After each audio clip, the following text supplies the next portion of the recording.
So, good morning and welcome back to Daily Transfer Update. Now, today is the day that the Arsenal team fly off to the USA.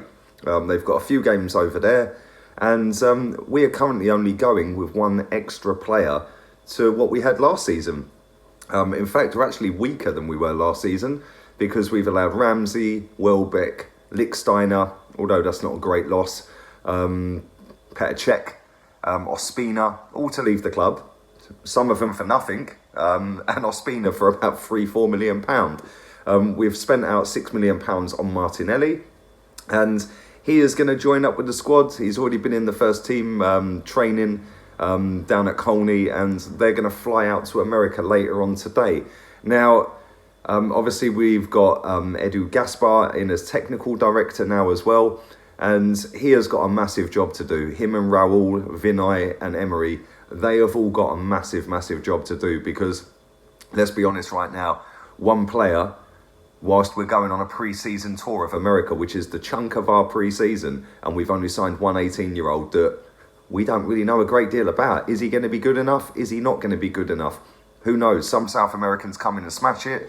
Some South Americans don't. And let's be honest, I've said all along on these transfer videos and on my streams as well that this was the day that would decide how I feel. Really, yes, it's not the be all and end all. It's not the end of the transfer window. But I am massively disappointed that we have not signed anybody other than Martinelli. And you know, we've been linked with about 50 odd players, 60 odd players this transfer window, and we've only signed one kid that we pretty much already knew was done months ago. Very disappointing. The biggest disappointment as well for me is maybe not so much the ones that have not come in, but the ones that are still here. Jenkinson, why? Why are you still here? Mkhitaryan, Mesut Ozil, Granit Xhaka could be on the list. Mustafi. There's a lot of players here that should not be at this football club. And, I suppose when you look at the wages of these players that I've just listed, their wages are taking up a massive percentage of the wage bill. And it's just simply not good enough. For us to go and get quality players, we need to spend decent money. Now, for us to get better as a team, yes, you need to have better players. And you have to make sure that the manager you've got in place, who I do believe is a good manager, by the way, let me just get that out there. I hope and pray that we've got some signings lined up, because if we're going into this season with only Martinelli and still half of the deadwood still at this club, we're in massive problems for next season. But we shall see. Anyway, let's talk about Mariano Diaz, the Real Madrid centre forward. He came through the youth set up at Real Madrid. He was sold to Lyon for about £6.5 million, done absolutely fantastic for them. And then Real Madrid bought him back for £20 million. Now, since he's been back, he's hardly played any games, which makes you wonder why Real Madrid brought him back. Because if they're buying him back and they're not playing him, what was the point? Did you do it just to stop somebody else having him? We've seen Chelsea do that over the years with players where they just buy them just so nobody else can have them. But last season, this guy played 22, well, I say played, he took part in 22 games. Only scored 4 goals. And there's rumours going around the last couple of days that he is being offered to Arsenal, he's being offered to other Premier League clubs, offered to other clubs around Europe as well. And they desperately need to get rid of him. They reckon they can command about £20-25 million for him. I'm not so sure he's worth £20-25 million. Listen, the guy's hardly featured for Real Madrid, and his career's stumbling a little bit, really. There is a lot better players out there for me that could come in and do a job. He is not good enough for Arsenal. I genuinely don't believe he's good enough for Arsenal. But Real Madrid need to sell players. They've gone out and brought absolutely everyone so far this summer. Militao was announced yesterday or the day before. Eden Hazard, Ferland Mendy. They've brought some top-class players. Jovic as well up front. They have brought some really good players, and there's going to be 6 or 7 of them Madrid players that are going to be leaving this summer. Again, they're going to have to speed up and do it because the transfer window shuts in 5 weeks. It's exactly 5 weeks today the transfer window shuts.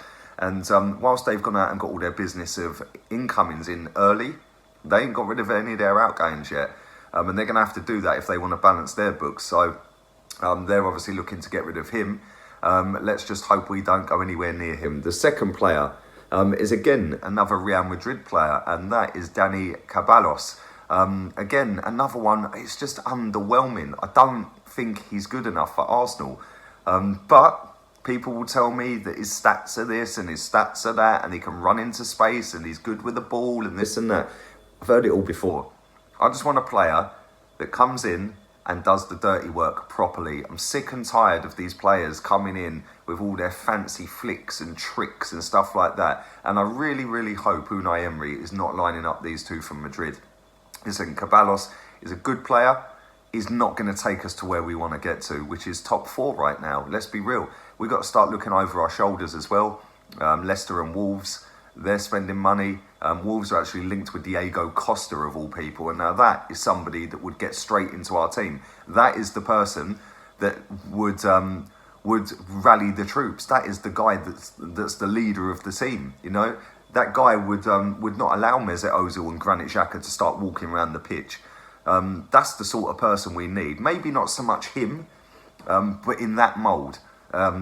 Somebody that's just an absolute warrior and will run through brick walls for the manager and the team. And I don't believe either of these two at Real Madrid are that.